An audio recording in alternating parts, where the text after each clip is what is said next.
대제사장 가야바의 관정으로 끌려가신 예수님은 신성모독죄로 모함을 받고 총독 빌라도에게로 넘겨지십니다. 빌라도는 똑똑하고 사리 분별을 할 줄 아는 사람이었지만 한편으로는 정치적인 사람이었습니다. 그는 예수님에게 죄가 없다는 것을 금방 알아챘습니다. 그래서 예수님을 어떻게든지 놓아주려고 했지요. 그러나 성난 군중들이 폭동을 일으킬 것이 두려워서, 그렇게 되면 정치적인 타격을 입게 되니까 결국 예수님을 십자가에 못 박도록 이렇게 허락합니다. 이 과정 중에 빌라도는 무죄한 예수님에게 사형 판결을 내리지 않기 위해 헤롯에게 판결을 미뤄보기도 하고, 또 명절에 있는 사면제도를 이용해 보기도 하지요. 그렇지만 군중들의 함성에 떠밀려서 결국 사형을 언도하게 됩니다. 마태복음에는 빌라도가 물을 가져다가 무리들 앞에서 손을 씻으면서 이 사람의 피에 대하여 나는 무죄하니 너희가 당하라, 이렇게 말한 것으로 나옵니다. 그런데 여러분, 그런다고 빌라도의 죄가 없어집니까? 빌라도는 자신의 판결에 직접적인 책임 없다, 이렇게 주장할 수 있습니다.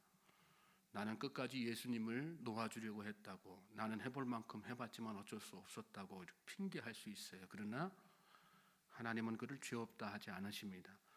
결국은 이 빌라도의 이름은 정죄된 이름으로 남게 되죠. 그래서 지금도 모든 그리스도인들의 입술을 통해서 예수님이 빌라도의 손에 의해 죽으셨다 증언되어지고 있습니다. 잘못된 일을 하는 것도 죄지만 옳은 것을 알면서도 하지 않는 것, 그것 또한 죄라는 사실을 우리가 잘 깨달아 알아야 될 것입니다. 자, 계속해서 오늘 우리가 읽은 본문은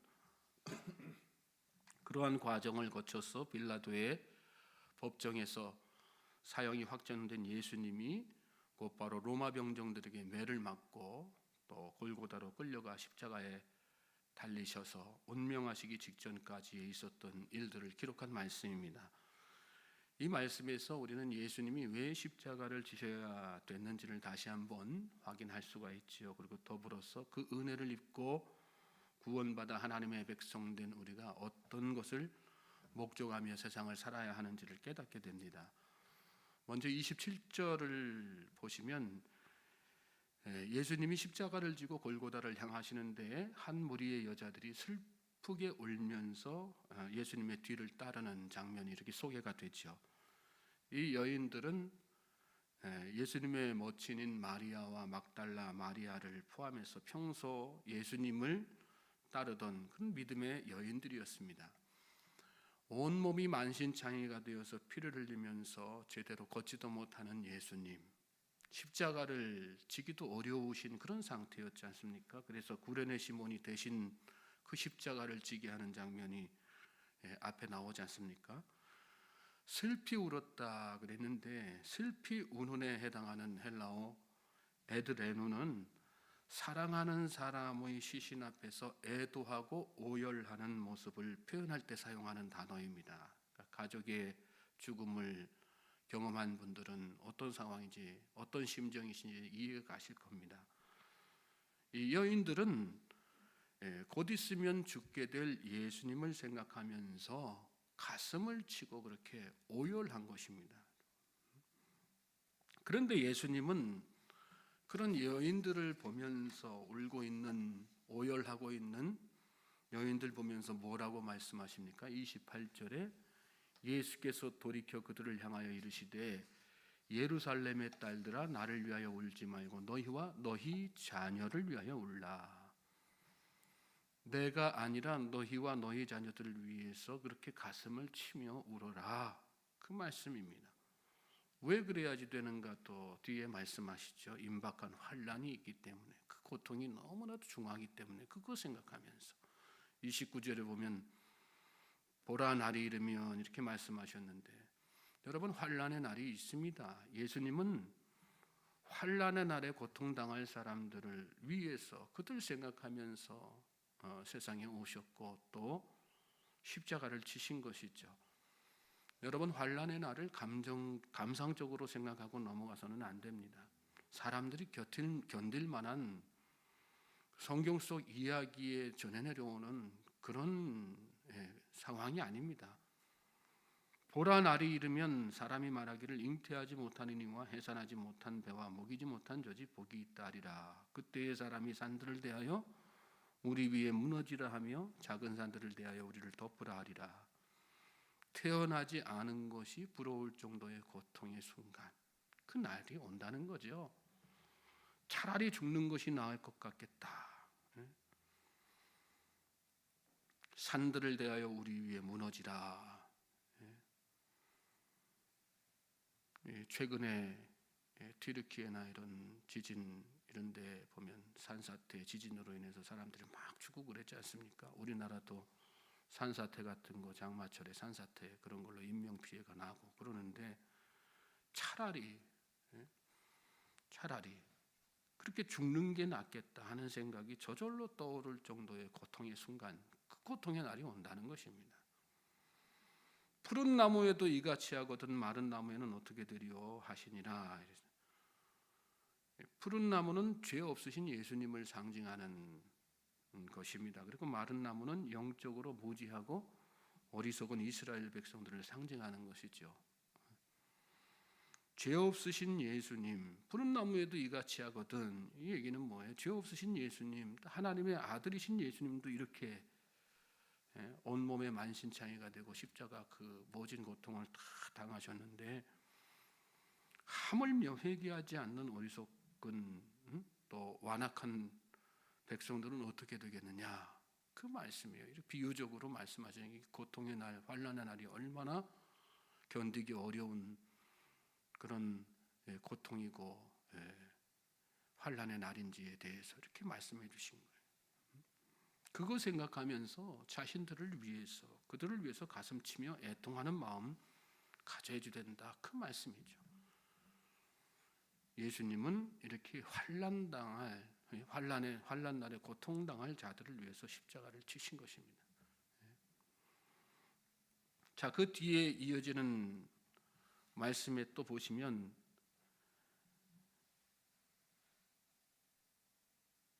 33절에 보세요. 해골이라 하는 곳에 이르러 거기서 예수를 십자가에 못 박고 두 행악자도 앞에 예수님의 좌우에 같이 더불어서 사형당하는 그런 죄인들이 있었어요.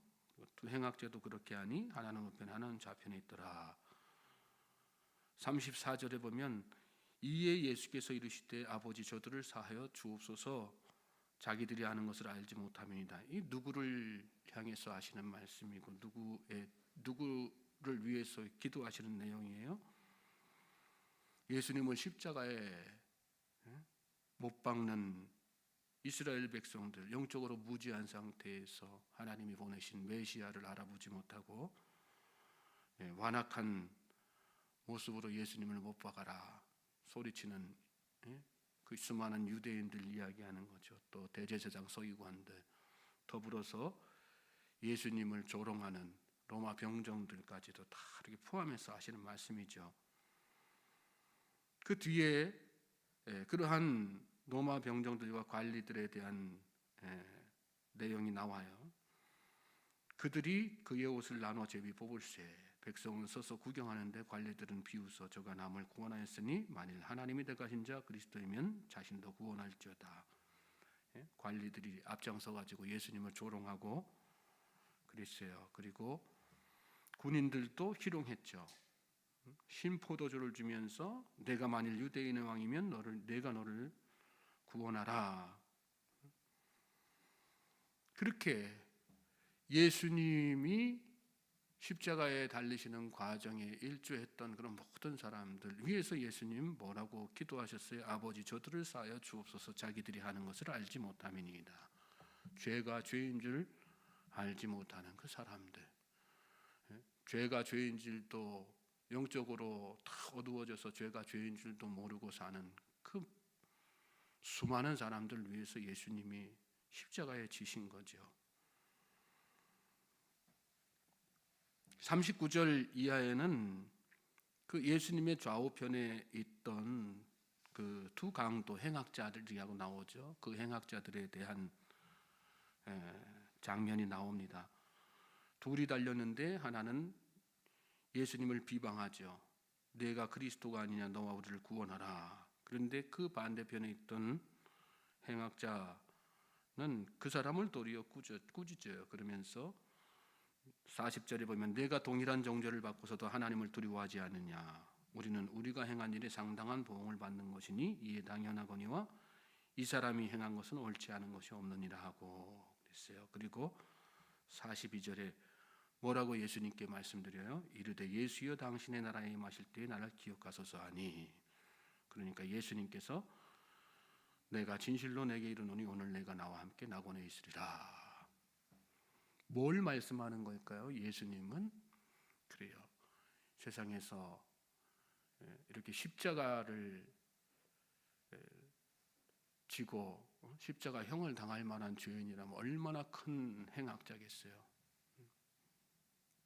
사람을 죽인 살인범, 흉악범들이 당시에 십자가형을 받았거든요. 그러니까 예수님은 그런 흉악자라도 마지막 순간 그 둘 다 이렇게 흉악한 범죄자인데 근데 마지막 순간에 두 사람의 운명이 완전하게 갈리잖아요. 한 사람은 끝까지 회개하지 않고 예수님을 비방했지만 다른 한 사람은 예수님이 어떤 분이신가를 알고 그 앞에서 자신의 인생을 마지막 인생을 이렇게 부탁드리는, 그러니까 예수님께서 그의 인생을 바꿔주시지 않습니까? 내가 오늘 나와 함께 낙원에 있으리라. 그 예수님은 마지막 순간까지도 뭐 했어요? 이 흉악한 죄인 한 사람을 다 구원하셨단 말씀이죠. 예수님이 왜 십자가를 지신 거예요? 이렇게 어떤 죄라도 지은 세상이 말하는 흉악범이라도 구원하시기 위해서, 한 사람이라도 그 한 사람이라도 구원하시기 위해서 예수님이 십자가에 달려 죽으셨다 이 말씀이죠. 그런데 여러분, 여기 내용에 나오는 이 사람들이 사실은 우리의 본질적으로 우리의 모습하고 다르지 않죠. 우리가 다 여기에 해당되는 사람이에요. 그리고 우리가 다 이 십자가의 은혜로 구원받아서 하나님의 자녀가 되고 또 예수님의 사람이 다 된 것이죠. 중요한 것은 무엇입니까? 그 은혜를 받은 우리가 예수님이 이처럼 마지막 순간까지 십자가를 지시는, 고통하는 그 순간까지도 한 영혼을 위해서 한 영혼의 앞날을 그들에게 예정되어 있는 환난의 날을 걱정하시고 또 죄가 죄인 줄도 모르고 죄 짓는 사람들을 위해서 충보하시고 또 마지막 순간에 흉악범까지도 구원하신 그 예수님, 그 예수님의 은혜를 우리가 입었다고 한다면, 그래서 예수님의 사람이 되고 하나님의 자녀가 됐다면 우리가 이 세상을 어떻게 살아야 되는가 진지하게 생각해야 되죠. 하나님 나를 구원해 주셔서 감사합니다. 내가 구원받은 것에 감사한 마음만 갖고 살면 되는 것입니까? 하나님, 현재 제가 이렇게 죄짓지 않고 그래도 신앙생활을 하면서 하나님께서 주신 그 축복 누리면서 살게 해주신 거 감사합니다. 입술로만 그렇게 고백하면 되는 겁니까? 그렇다면 우리가 예수님을 십자가에 못 박았던 대제사장 서기관들과 뭐가 다른 것입니까? 성전에 들어가서 하나님 앞에 두 팔 벌려서 기도하면서 나는 저 세리와 같지 않은 것에 대해서 감사합니다 기도했던 그 어리석은 부자와 우리의 모습이 다른 것이 뭐가 있겠습니까? 참된 감사는 여러분 받은 은혜를 나누는 것이죠. 주님이 십자가를 지심으로 구원받았으니 내가 그 은혜에 감사하는 사람이라면 그리스도의 남은 고난, 남은 십자가를 지고 예수님을 따라야지 되는 것이죠. 예수님도 말씀하셨지 않습니까? 너희가 나를 따르면 자기를 부인하고 자기 십자가를 지고 나를 따를 것이니라. 쉬운 일이 아니지요. 쉬운 일이 아니기 때문에 우리 마음속에는 자꾸 빌라도처럼 책임에서 벗어나는 욕망이 앞섭니다. 쉬운 일이 아니기 때문에 여러분 주님의 능력이 필요하고 어렵기 때문에 억지로라도 줘야지 되는 것입니다. 우리 본문 제일 첫 절에 구레네 시몬을 보십시오. 구레네 시몬은 예수님을 아는 사람이 아니었어요.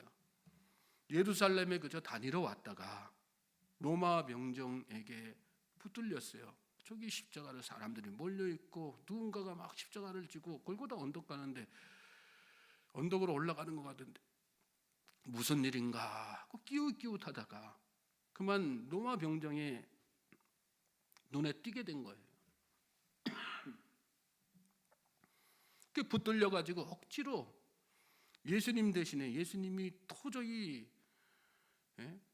힘이 다 빠지셔가지고 십자가를 질 수가 없으니까 예수님 대신에 십자가를 그렇게 억지로, 다른 복음서에는 억지로 졌다 다 그렇게 표현되어 있습니다. 그런데 이렇게 억지로 십자가를 지게 되었지만 그와 그 가정이 어떻게 됩니까? 나중에 이 마가복음에는 구레네 시몬을 그냥 구레네 시몬이다 이렇게 이야기하지 않고 알렉산더와 루포의 아버지라고 이렇게 소개합니다. 이 알렉산더와 루포는 사도 바울의 동역자였습니다. 나중에 사도 바울은 주 안에서 택하심을 받은 루포와 그 어머니에게 문안하라, 로마서 16장에서 이렇게 편지하거든요. 그리고 그 어머니는 곧 내 어머니다 이렇게까지 표현합니다. 이 알렉산더와 루포는 나중에 이 아버지가 뭐 예수님을 아는 사람이 아니었기 때문에 이 알렉산더와 루포 또한 예수님을 알지 못했겠죠. 그런 환경에서 자라나다가 나중에 이 사건을 계기로 해서 이 구레네 시몬이 예수님을 인격적으로 체험하게 되고 돌아가서 자녀들에게 또 부인에게 예수님에 대한 이야기 하지 않았겠습니까? 그래서 그들이 다 복음의 자녀, 믿음의 가정이 다 된 것입니다. 그리고 그냥 단순히 예수님을 믿은 차원이 아니라 사도 바울의 동역자로서까지 이렇게 다 된 거죠. 그렇죠, 여러분. 억지로라도 십자가 지면, 억지로라도 우리 마음속에도 딱 있잖아요, 여러분. 예수님이 마지막 순간에 가시셨던 우리 마음속에도 다 임박과 환난에 대한 경각심이 다 있고요. 세상 바라보면서 죄인 줄 모르고 죄 짓고 사는 그런 사람들 보면서 탄식하는 마음 다 있죠. 그리고 흉악한 한 죄인이라도 용서해 주시는 분이 하나님이시다는 거, 예수님이 그 사랑으로 십자가 지셨다는 우리가 다 알고 있어요. 중요한 것은 십자가를 치는 거예요. 예수님과 함께 예수님의 십자가에 동참하고 고난에 동참하는 거. 그게 뭘까요? 우리가 하루하루 세상 살아가면서 우리 주변에 나처럼 구원받아야 마땅한 그 사람들, 그러나 아직까지도 구원받지 못하는 그 사람들 향해서 복음을 선포하고 십자가의 은혜를 전하고, 그래서 한 사람이라도 다 구원하는 그런 일들을 해야지 되는 거죠.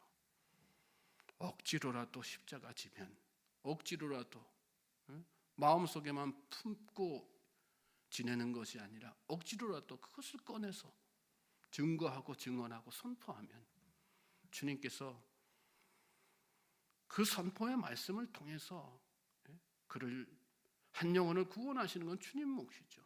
우리에게 하나님께서 어떤 축복 내려주시는 거예요. 우리의 가정에 놀라운 축복 내려주시는 거예요. 우리 인생이 그로 말미암아서 하나님 앞에 기억될 만한 그런 이름, 믿음의 아들이라 칭함받는 그런 놀라운 은총을 우리에게 베풀어 주시는 것입니다. 저는 저와 여러분의 오늘 하루가 그런 하루가 되길 바랍니다. 오늘이 성금요일이거든요. 예수님이 십자가에서 달려 죽으신 그날, 오늘 이 날에 예수님의 십자가 은혜를 다시 한번 깊이 있게 생각하면서 내가 그 은혜를 받은 사람으로서 이 하루를 어떻게 살아야 될까 생각하고 또 결단하고 삶 가운데에서 그 결단을 실천하는 그런 우리 저와 여러분 될 수 있게 주님의 이름으로 소망하고 축복합니다. 사랑의 아버지 하나님 감사합니다.